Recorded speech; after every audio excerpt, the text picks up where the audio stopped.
Hey everybody, welcome to Cinema Sound. Today we're going to be looking at another aspect of writing music for film and television. This one, probably the most important aspect of any music composition, and that's choosing the right tempo and knowing when to change it. Let's roll. We're here in Logic Pro, a DAW that I use for music specifically, and we have a little clip from my series Blade of Honor. We've got a little metronome going here so you can kind of hear the tempo that I'm starting with. And I'm just going to play this scene for you with the metronome, and then I'll turn it off once it's time for it to change. You can see this little bit here that says step. It might be a good hint. So here we are with Tim Russ, Aaron Eisenberg, and Madison Russ.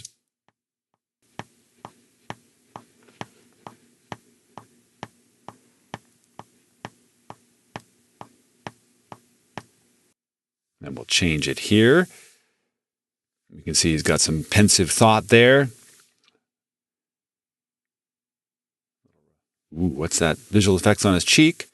And then we move to a continuation of the scene with Madison and her dad. In real life, that's Tim Russ's daughter. They're having a little reaction. Faces are changing, getting softer. And then very hard. And a scene cut to this. Looks like a blackout, but it isn't. It's a fool. And then they're walking in. All right. So lots of things in there. And you're like, well, Mark, I want to hear the dialogue. Well, I want to show you what it's like to choose this stuff. Choose stuff, by that meaning the tempo without dialogue. Because most of the stuff that happens, again, stuff. Sorry about that. Most of the juice that happens in a scene has nothing to do with dialogue. And we as composers and as filmmakers need to understand that, and sorry, writers, dialogue is not something that moves us emotionally. What's happening on the face, the actual performance of the actors, the timing of the cut, the timing of the camera motion, the timing of the actors moving in the frame. That's what's going to determine for us the emotion, and that's determined by the tempo. Now, I've chosen this simple tempo, and unfortunately you're hearing the metronome coming out of my studio speakers instead of direct, but hopefully it's not delayed too much. I've chosen this tempo. I like fast tempos in short meters. You can see this is in 2/4, which means it's going 1, 2, 1, 2, 1, 2. Because when I'm doing my writing and programming, it means I've got a lot more points at which I can go into record instead of having to wait 4 bars or 4 beats at a slow tempo. So 132, this tempo is really half that, the true tempo. So what's half of 132? What is that, 67 and change something? So it's really 1, 2, 3, 4. But for me, editing-wise, it's easier to have it at a faster tempo. Why did I choose this tempo? Well, this right here matches up with Aaron's bowing and his step to the left and step to the right. And once he steps to the right, we're in a new emotional state, not to mention a new camera angle where Tim is going to give a very significant threat. So watch this again and listen to the tempo. Bows. Down. Step. Step, and then that step after the cut is right on tempo with him. Now, what happens next is the threat is made, and he reacts. So let's see how that feels. I'm going to turn the metronome off. Let's see if we can figure out by how the actors move in this scene what to do. So there's an obvious step. He takes 3 steps. There's going to be a reaction here, there. So let's choose a tempo. I'm going to open the tempo window here, tempo operations, and I'm going to at bar 610, I'm going to make a new tempo change. Let's see what happens here. If I just make it a little bit slower, we're going to turn the metronome back on, see if we can line this up. Change. No, he's stepping a little bit faster yet. He's beating me to the punch. So let's keep it at 132 for a second. He's still beating me. Let's go to 142.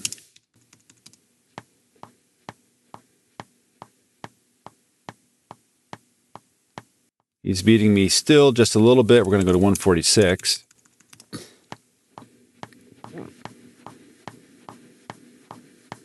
See what happens here. There. Let's see if that lines up on anything. Pretty good, actually, right around 620. We're going to split the difference, make it 144. Boom. Actually, make it 148. Sorry, I went the wrong way. Step. He happens to step off at the right time. Now on her step, we've got a change in emotion, and that's right about here. Boom. And we'll change the tempo again. We'll make that a marker, and we'll call this change. What in the world? Change emo. And how you change the emotion, what you want to make it, is up to you as a filmmaker, and as if you're a composer, then it's up to you, up to the music supervisor, your good judgment, and of course the director. But let's see if this tempo works at all. It's too fast. And you can see her movements. It's way too fast. So let's slow this back to 130. See how that feels. Oops, I didn't mean to do that. I meant to put a tempo change here and slow this to 130. There.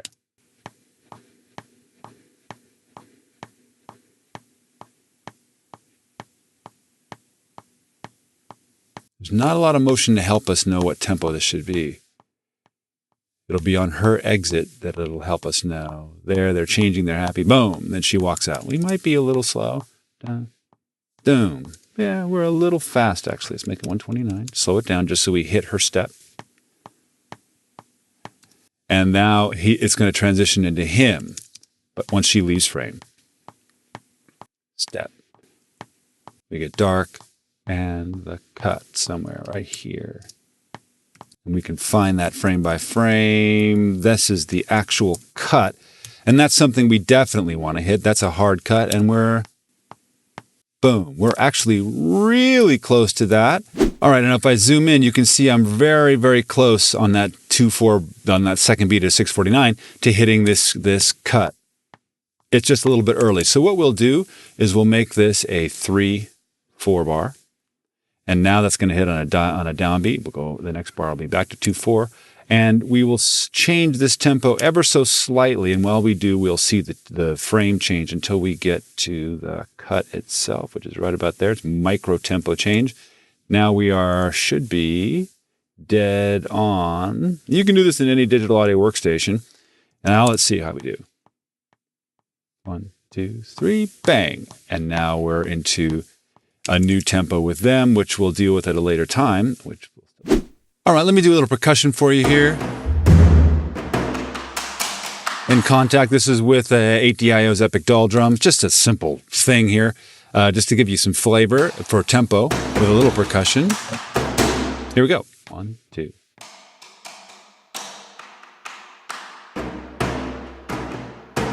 Bow, step, 1 and 2. Faster.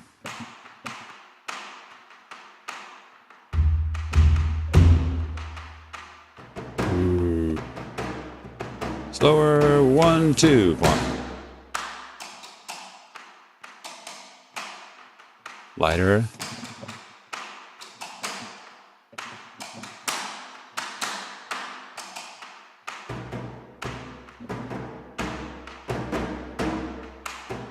You're gonna go dark. Come on.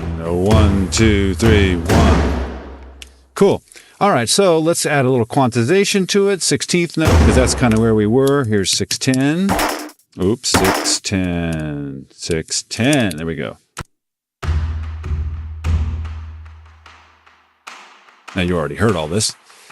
But you can see the difference in how the tempo really changes the emotion of the scene, which is something as simple as percussion.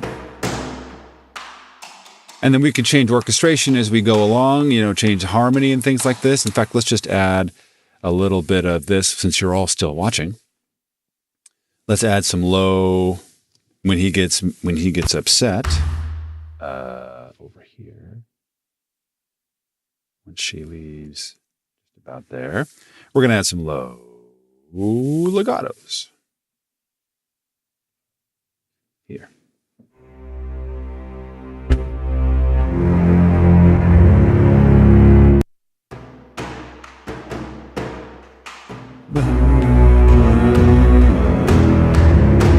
I want that C. No, right under change. Here.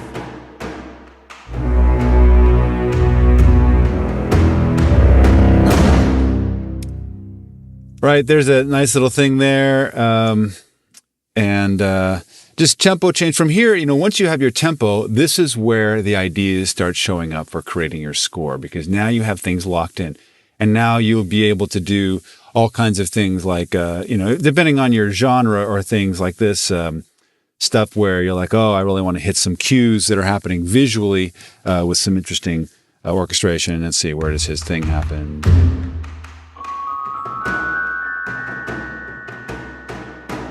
Just little bits, the things that you want to hit in there, as well as the harmony. So tempo is all important. We change the tempo depending on what we're seeing in the scene, and you don't necessarily need the dialogue to inform you what that tempo is. Unless the dialogue is really choppy and there's a real cadence to it, then you would factor that in. But most of the time, tempo comes from visual cues.